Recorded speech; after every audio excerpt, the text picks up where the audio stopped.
Part 1 সংখ্যা। আগৰ শ্ৰেণীত আমি এটা দুটা আৰু তিনিটা আখৰে গঠিত সংখ্যাৰ বিষয়ে পাই আহিছোঁ। এই পাঠটিত আমি তিনিটাতকৈ বেছি অংক থকা সংখ্যাৰ বিষয়ে আলোচনা কৰিম। প্ৰথমতে আমি আগতে পাই অহা কেইটামান কথা মনত পেলাই লওঁ।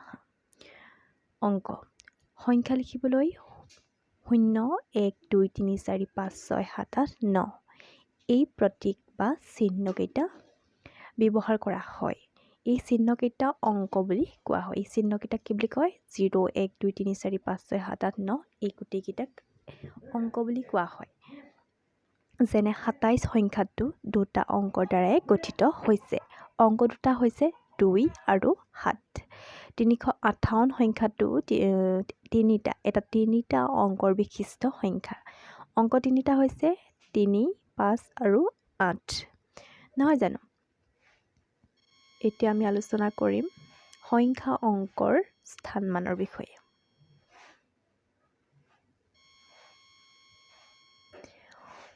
সংখ্যা এটাৰ অংকবোৰ বহি থকা স্থানবোৰৰ নিৰ্দিষ্ট নাম থাকে। একেবাৰে সোঁফালে স্থানটোত কি বুলি কয়? একক। এককৰ বাওঁফালৰ স্থানটোক কি বুলি কয়? দশক বুলি কয়। আৰু দশকৰ বাওঁফালৰ স্থানটোক শতক বুলি কোৱা হয়। এতিয়া তোমালোকে বুজি পাইছা নহয় একক, দশক, শতকৰ বিষয়ে। এতিয়া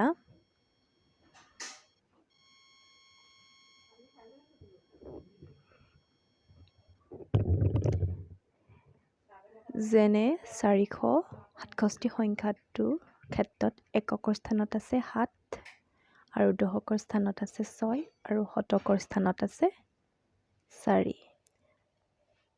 স্থানমানৰ তালিকাৰ সংখ্যাকেইটা সজালে এনে হ'ব। শতক, একক, দশক, শতক। শতকৰ স্থানত আছে 4 আৰু দশকৰ স্থানত আছে 6, এককৰ স্থানত আছে 7।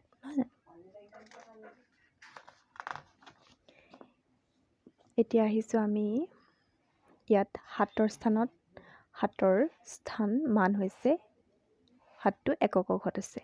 6 স্থান মান হৈছে 6 দশকৰ ঘৰত আছে 60 একক ঘৰত থকাৰ কাৰণে 7 আৰু 4 স্থানত আছে 4। চতুৰ্থ স্থানত আছে 467 সংখ্যাটো অংকবোৰক স্থান মান অনুসৰি ভাঙি বহলাই লিখিব পাৰি। তলত চোৱাচোন 467 ইজুকেল 400 প্লাছ 60 প্লাছ 7। এনেদৰে 594 500 যোগ 90 যোগ 4 307 300 যোগ 0 যোগ 7 ইত্যাদি। আকৌ ওলোটাকৈ 400 যোগ 30 যোগ 8 438 600 যোগ 40 যোগ 4 644 800 যোগ 0 যোগ 7 807। আৰু মন কৰা এটা অংক বিশিষ্ট আটাইতকৈ ডাঙৰ সংখ্যাটো কি? 9। দুটা অংক বিশিষ্ট আটাইতকৈ সৰু সংখ্যাটো হৈছে 10 আৰু আটাইতকৈ ডাঙৰ সংখ্যাটো হৈছে 99। তিনিটা অংক বিশিষ্ট আটাইতকৈ সৰু সংখ্যাটো হৈছে 100 আৰু আটাইতকৈ ডাঙৰ সংখ্যাটো হৈছে 999। এইকেইটা ভেৰি ভেৰি ইম্পৰ্টেণ্ট হয়। এইকেইটা কুৱেশ্যন এক্সামত আহিবলগীয়া কুৱেশ্যন থাকিব। তোমালোকে ভালকৈ মনত ৰাখি ল'বা যে এটা অংকৰ বিশিষ্ট আটাইতকৈ ডাঙৰ সংখ্যাটো কি বুলি আহিব, দুটা অংক বিশিষ্ট আটাইতকৈ সৰু সংখ্যাটো কি, আটাইতকৈ ডাঙৰ সংখ্যাটো কি, এনেদৰে আহিব। এনেকৈ মনত ৰাখিবা। আজিলৈ মই ইমানতে সামৰিছোঁ। ধন্যবাদ থাকিল। আৰু নতুনকৈ যদি কোনোবা মোৰ চেনেলটিলৈ আহিছা ছাবস্ক্ৰাইব কৰি ল'বা আৰু ছাইডতে থকা বেল আইকনটো অল কৰি ল'বা। তেতিয়া সকলো ভিডিঅ'বোৰ টাইমমতে পাই থাকিবা। ধন্যবাদ। Bye bye. Take care. ভালদৰে পঢ়া শুনা কৰিবা দেই। বাই।